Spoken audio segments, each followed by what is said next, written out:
welcome to Newsclick. The recent UGC Gazette notification has created an uproar in the teaching community. More than 5,000 teachers marched yesterday in Delhi. To discuss the issue, we have with us Saikat Ghosh, former Academic Council member, Delhi University, and also a professor in Khalsa College. Hello Saikat, welcome to Newsclick. So, as we saw yesterday, more than 5,000 teachers marched from Mandi House to Parliament Street, demanding the removal in the API system and rollback of the UGC Gazette notification. So can you throw some light on what is this Gazette notification? See, this Gazette notification is a notification pertaining to the latest set of amendments to the UGC regulations through which our service conditions are primarily governed. Now, through this latest set of amendments, which were notified through the Gazette of India on 10th May, after government approval had been sought, there are some very dangerous features that have come through. The most important and striking of them all is that this Gazette notification provides an insidious basis for the reformulation of workload in all universities. That reformulation is going to become a possibility because while defining the direct teaching hours in the workload, the amendment excludes tutorials and it undervalues practicals in the science subjects, wherein 2 practicals are going to be counted as equivalent to 1 lecture.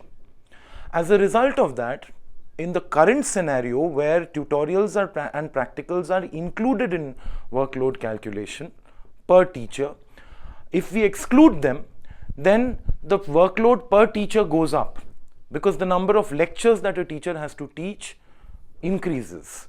That is why more work gets absorbed amongst a fewer number of teachers, and according to our estimates, therefore, it results in a 50%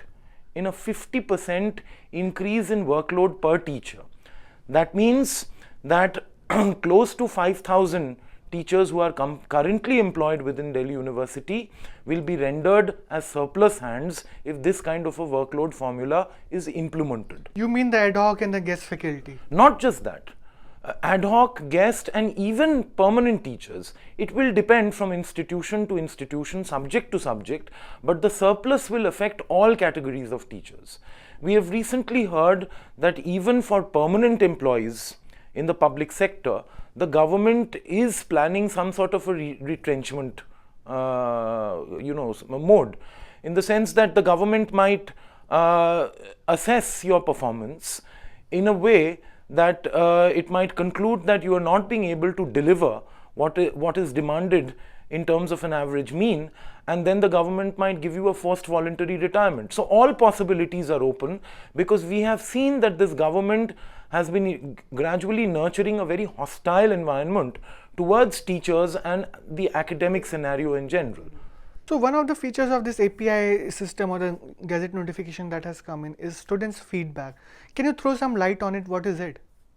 You see, the government is trying to justify student feedback by saying that it is a way of making the teacher accountable. Now, as a teacher, I do believe that teacher and teaching practices need to be accountable. But unfortunately, the student feedback is being linked to promotions, to career advancement. Now, we are living in a society which is deeply divided along lines of gender, caste, and now religion. You see, students come from an uncritical background. They often don't understand what is of interest to them in the long run. They are often misguided by prejudices and bias that prevails in the society. Now, we fear that this student feedback might become a way of unwittingly reinforcing the prejudices based on gender, caste and religion. The student feedback can also be sometimes manipulated by authorities to target specific teachers who are vocal or who speak out against the establishment. And that is why we are totally against the student feedback. Why just student feedback? We are against all the features of the API because all of them are anti-teacher, and in the larger scenario they are anti-education. So also if we look at it, I mean the direct teaching hours that you talk about, and the total working hour in a week, so it's amount to near about 40 hours per week a teacher has to be involved in the academic institution. So that leaves no space for any other work for that teacher itself, like development of research, publications, or extracurricular activities. Also it leaves a deep impact on the teaching standard itself. Absolutely. You see, as a result of this increasing lectures, a teacher who used to teach on an average 2 to 3 papers will now have to teach 4 to 5 papers. That means that the preparation for each paper, there is a quantum increase in work, and as a result of that, the quality of teaching is bound to suffer. Besides that, if the faculty is downsized in this drastic manner, there will be a direct effect on the student-teacher ratio. Now, the student-teacher ratio is a very important determinant in how a university or an institution is ranked. The government keeps saying, every year we hear the President of India and the MHRD bemoaning the fact that Indian universities are not making the top ranks in the global rankings. This kind of a move is going to adversely affect our ranking even further. You see, here our hands are tied down because all the infrastructure, all the hands are provided by the government, posts are sanctioned by the government. So it is the government's responsibility to ensure that the situation prevailing in public funded universities is such that we can honestly and genuinely strive for academic excellence. The government seems to be doing quite the contrary, and as a result of that we fear that the higher education system will suffer an irremediable kind of loss. So even if you look at the API scorings that the notification provides, so it actually makes it impossible for an assistant professor to get promoted to associate professor. You see, it's impossible actually. I'll give you an example. In the teaching target itself, the maximum points that can be awarded to a teacher for teaching is 60. Now, how do you arrive at 60? The government has given a formula that you divide the actual number of teaching hours by 10. Which means that the actual number of teaching hours, if there are 600 hours per year, 30 weeks of teaching that is, then a teacher stands to get 60 points. Unless a teacher does not go on leave at all, teaches during weekends, does not go on refresher courses, does not attend research conferences, does not do any kind of extension work, only then can a teacher fulfill these 60 points. So it is an impossible kind of a target, and just a cursory glance will tell you that this API system is designed in a manner that it will deny promotions and career growth to teachers rather than enable teachers. So if you look at the current regime itself and the entire attack or assault on the academic institution, it's been growing. The WTO summit that was held last year, it laid the foundation of privatization of the higher education in the country itself. So it's a very dangerous trend that we are seeing which is developing in the country. You see, the Gazette notification is a direct consequence of the fact that the government signed on the dotted line in the Nairobi summit of the WTO and committed higher education to the WTO clauses. Since then, we have seen a 55% slash in the government budget on UGC. The UGC is the main funding agency through which funds to every university, public funded university and college is disbursed. A 55% cut in budget will mean that you are drastically reducing the infrastructure and the capacity of the public funded system. In order to do what? In order to obviously promote private shops to flourish, because this will be reflected in the decline of quality of education that we impart in public funded universities, and only then will students be forced or will be put through a desperate situation where they will contemplate joining private universities. So also, I mean, when you talk about the private universities, and there's also foreign universities that may come into the country. The same BJP opposed the foreign education bill when it was being brought by the UPA too. And now the same government is trying to bring it through different channels of so-called Make in India project. So how do you see that? And the difference between the politics of the Congress and the BJP in a larger measure, at least in terms of economic policy, is just the same politics packaged in a different way. So the BJP is packaging the same politics of the UPA government in a different way. As you rightly pointed out, through Make in India and all of that, the vision seems to be, I mean, we call it the lack of vision, it's a distorted kind of vision, is that under globalization, you see, the critical knowledges will be produced by the first world countries, the advanced capitalist nations of the world, which are in the West, some of them in the East too. But the third world countries, the developing countries, is where the focus on a very narrow parameter of skill development will be the agenda of the government. Now, why is that? Because the working class, the labor for the global economy will be derived from these developing countries. It seems to be our Prime Minister's vision that, forget about funding the growth of critical knowledges and research, concentrate on low-level skills that will enable most of our aspiring population to go and join the global workforce, but in the sort of low-grade skill, low-end skill level, almost as blue-collar workers. So we are again beginning to feed coolies into an imperial system of economy. Saikat, if I'm not wrong, you all were among the forefront.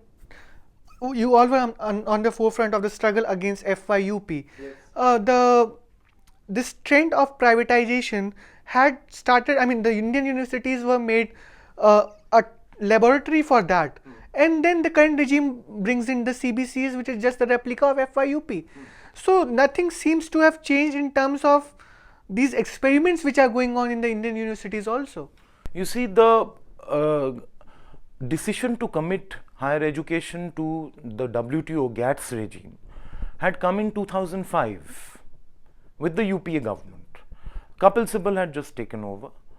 It was an oral commitment given to the WTO, and ever since then, every year there has been at least one Indo-US higher education summit, through which these experiments have been flagged off, they have been green signaled. And year after year after year, during the summer months, we see the government coming up with this distorted agenda of reform, which is going to have an immediately chaotic effect on the university system. First, it was the semester system. You see, the government's agenda is to homogenize the Indian education system. We said that the semester system may work in certain places and may not work in other places like Delhi University, where we see students coming from variable social and economic backgrounds. And it is not even a residential university. So the semester system modularized education in a manner that today we hardly able to, as teachers, we are hardly able to spend enough time on our students. We have to rush through syllabi, and every student does not learn at the same pace, we must understand. So for those who undergo learning difficulties, they haven't had the benefits of top grade schooling, teachers have no opportunity to give them more time or interact with them more, because we are hard pressed for time, because we are teaching in a very modularized and inflexible format. Then came the FYUP, through which there was a severe attempt to downgrade the quality of the courses that we teach and to dilute the academic scenario entirely. Fortunately, due to public democratic pressure, the FYUP was rolled back. Now, as I said, the new government, Modi government, repackages FYUP in a different way, slightly tweaks up the courses and introduces the same on a platter. And of course, we hope to, as long as we are active, as long as our voices are not entirely silenced, we are speaking out against CBCS, and we are going to speak out against all these practices that will ultimately have a very destructive effect on public sector education, higher education. Saikat, you have raised a very important point of homogeneity. If you look at the current regime, the way it has been changing the course structures in different universities across India, it's a dangerous trend. I mean, to homogenize the entire idea of education and push towards a specific agenda of the Rashtriya Swayamsevak Sangh. It's pushing students towards the agenda of Hindu Rashtra. It's also a very dangerous trend. Well, it is a dangerous trend, but it is understandable, because for this government, the ideology of the Hindu Rashtra is a viable ideology only because it is an undemocratic ideology. It is an ideology which does not allow the common citizen to speak out as a matter of right or to criticize the state, criticize the authorities. Okay, it is an ideology of hierarchy which is not in consonance with the times that we are living in. This ideology is, they are trying to revive it and they are trying to force it down our throats precisely because it helps them curb on democracy, suppress democratic aspirations, as I say, and follow their ultimate agenda, which is an imperialist agenda, which is an agenda dictated by the powerful financial and commercial lobbies in the world. So if we summarize all of it, it looks like it's the agenda of the current regime to bring in social fundamentalist forces and the economic fundamentalist forces together on the same path. What do you see? What is the way forward? The way forward is, at least as far as a teacher is concerned, I can say that the way forward is to educate and not merely confine our education to the traditional classroom or to institutions of learning, but go beyond that. Every teacher who is interested in defending democracy against this kind of an assault has to go beyond the traditional institutions, out into the streets, and through movements connect to the people, through an intelligent use of media connect to the people and educate the people about this assault on democracy, because it is only in the people's resolve to resist this assault that we have some hope. Otherwise, in the foreseeable future, we might have a totalitarian regime which is comparable to those other horrific totalitarian regimes of history, symbolized by people like Hitler, Mussolini, and so on and so forth. That's a very positive note to leave on, Saikat, and we'll be coming back to you on such issues. Thanks a lot. Thank you. Thank you for watching Newsclick.